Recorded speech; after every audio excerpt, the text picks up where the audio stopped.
আজকে আমি আবারও একটি নতুন রেসিপি নিয়ে চলে এলাম। দেখুন, এখানে নিয়েছি আমি সুজি আর এখানে নিয়েছি দুধ। তো আজকে আমি বানাবো সুজি দিয়ে দুধের একটি নতুন রেসিপি, যেটা পোলাপানও খেতে খুব ভালোবাসবে বা পোলাপানের টিফিনেও দেওয়া যাবে।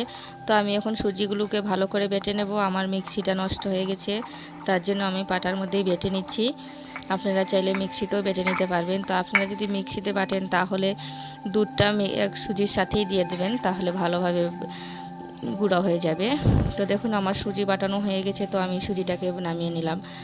আর আমার রেসিপি যদি ভালো লাগে, আরও নতুন রেসিপি পাওয়ার জন্য যে যেখান থেকে দেখছেন আমার চ্যানেলটি সাবস্ক্রাইব করে দিয়ে আর একটি লাইক দিয়ে দেখবেন।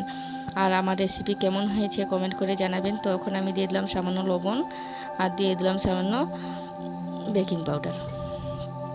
তো সবগুলো দিয়ে আমি একটু ভালো করে মেখে নেব। আর দিয়ে দিলাম আমি দুধ।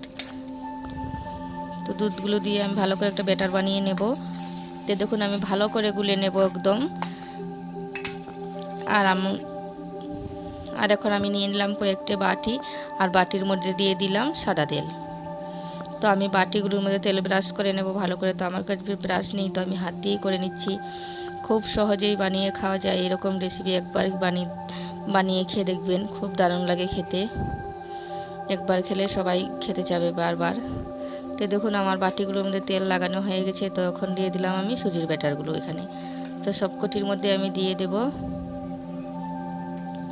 একটু একটু দিয়েছি, কারণ এগুলো একটু ফুলবে, যেহেতু কাঁচা সুজি আর দুধ দেওয়া আছে। তো সবগুলো আমি এখন বানিয়ে নিলাম দেখুন। আর এখন আমি দিয়ে দিলাম উপর থেকে কুটানো মরিচ। তো আপনারা চাইলে গুঁড়া মরিচও দিতে পারেন বা একটু চাট মশলাও দিতে পারেন, কালা মরিচও দিতে পারেন। তো আমি তো লবণ আগে দিয়ে দিয়েছিলাম, তো আমি একটু সুন্দরের জন্য দিয়ে দিচ্ছি, আর যাতে একটু খাওয়ার সময় ঝাল লাগে তো দিয়ে দিলাম আমি কুটানো মরিচ। তো এখন আমি রাইস কুকারের মধ্যে দিয়ে দিলাম জল, আর এখন বসিয়ে দেব বাটিগুলো। দেখুন, আমি সব বাটিগুলো বসিয়ে দিয়েছি। আর এবার আমি আঁচের মধ্যে বসিয়ে দিলাম 5-6 মিনিটের মতো, যাতে এগুলো ভালো করে সেদ্ধ হয়ে যায়। তো এখন আমি উপর থেকে দিয়ে দেব ঢাকনা লাগিয়ে ভালো করে সেদ্ধ করে নেব। তো দেখুন, আমার সেদ্ধ হয়ে গেছে আর কি সুন্দর হয়েছে দেখুন।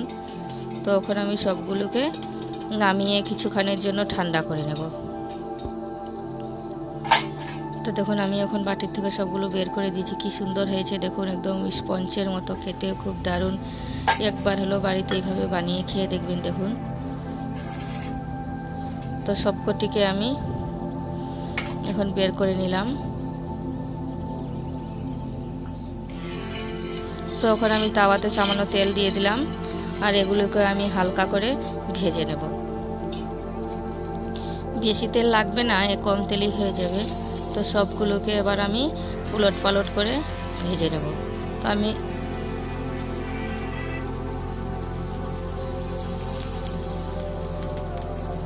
দেখুন, আমি সবগুলোকে এখন ভেজে নেব।